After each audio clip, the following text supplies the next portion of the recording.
Alright, so I've been replaying the Assassin's Creed franchise from the beginning. I just finished Assassin's Creed Revelations, and I'm going to go into my pros and cons list, but I will just preference this is probably a top 5 Assassin's Creed game for me. I'll know at the end of this franchise when I do a full on ranking, but don't be surprised if this is in the top 5. You'll probably notice that when you see the pros and cons list. As you can see, I have a ton of pros about this game, but we'll start with the cons and get it out of the way. They are nitpicky at best. So the new Desmond Miles voice, or not voice, facial capture.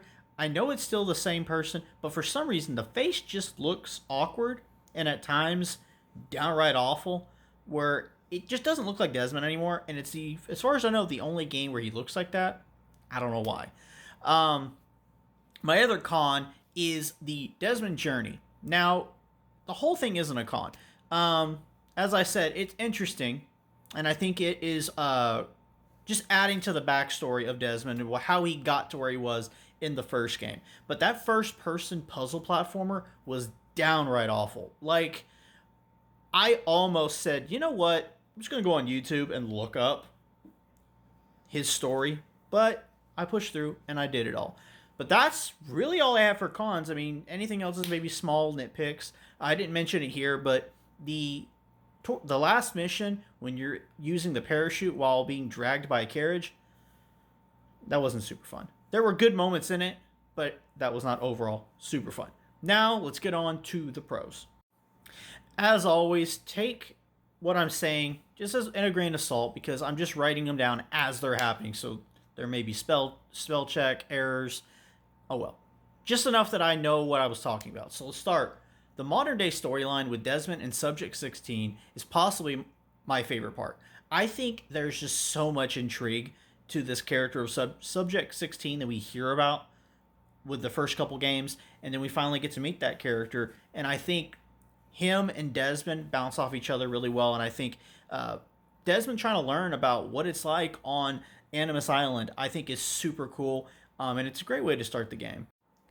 The opening cutscene is one of my favorite in all of the Assassin's Creed franchise. Ezio in the snow does a really good job to show while he's an older, more grizzled character, doesn't take away from his badassness. Like, he is ruthless and efficient, and I just think the overall cutscene is, for me, very iconic. It's probably one of my favorite, if not my favorite, opening cutscene in these games. Going back to Masyaf was really cool from the first game. Seeing how different it looks and kind of almost abandoned that it looks and kind of withered. I think that's just a cool thing to thrust you back in the game and get back into the groove of playing Assassin's Creed.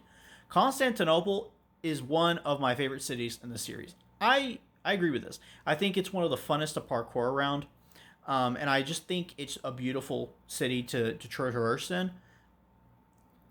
I can maybe think of one, maybe two other locations I prefer, but not many. So Constantinople is an awesome set. So one of the added mechanics that you get from this game, and it's, again, one of my favorite things that's introduced in this game that you get from Yusuf, is the hook blade. The hook blade, the way you're traversing and the things that you can do with it, I think is just another cherry on top to the continued improvements over the combat and the gameplay. Next, we have the executions are so brutal and really show how Ezio has no time for games anymore. That's the best way I can sum it up. If you watch some of these, I'm like, okay, he might have done a lot more, sleek and smooth moves when he was younger. Nah, he wants to strike fear when he's fighting somebody in this game, and I think it's shown extremely well throughout the executions that you do. I love this mechanic a lot when it was introduced in Brotherhood, and it was just the whole assassins, building up these assassins from, level ones to master assassin levels, sending them on missions. I absolutely loved that little side mini game. Had a lot of fun with that. But the the master assassin missions, how you assign them to certain assassin dens, I think are really good and has some of the better dialogue, like some of the best dialogue in the game.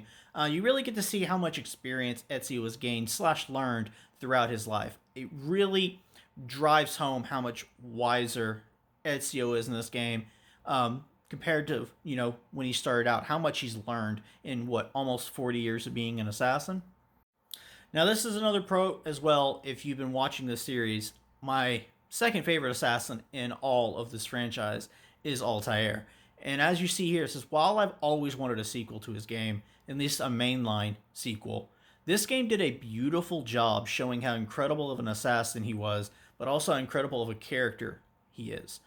This game really emphasizes the legendary status that Altair is among the assassin, brotherhood. And I think that's what I love the most about it is, even though he didn't get a sequel, they made sure to show pivotal moments in his life and why he's still, so respected and so beloved as a character for this franchise. So for that, replaying it, I'm always excited to see Altair get more love.